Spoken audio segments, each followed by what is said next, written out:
Microsoft এক্সেলে একটি কাজ দেওয়া হলো, সেটা হচ্ছে কিছু মোবাইল নাম্বার রয়েছে গানের কলামে, সেই মোবাইল নাম্বারগুলোর মাঝখানে 4টে ডিজিট আপনাকে লুকিয়ে রাখতে হবে।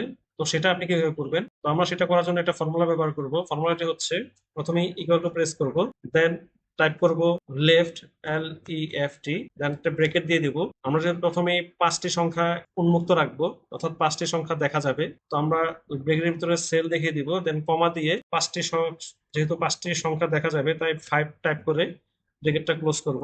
দেন এন্ড দিয়ে আমরা ইনভার্টেড কমার মধ্যে যেহেতু নাম্বার হাইড করব, এর পরিবর্তে স্টার দিয়ে দিব, অথবা আপনি যে কোনো সিম্বল দিতে পারেন। তো আমি 4টি স্টার দিয়ে দিলাম, দিয়ে ইনভার্টেড কমা ক্লোজ করে পুনরায় এন্ড সিম্বল দিয়ে দিব। দেন রাইট পাশে থেকে 2টা ডিজিট আমার বাকি থাকে, তা আমি রাইট টাইপ করে ব্রেকেটের ভিতরে সেল দেখিয়ে দিব, দেন কমা দিয়ে 2 লিখে ব্রেকেটটা ক্লোজ করব।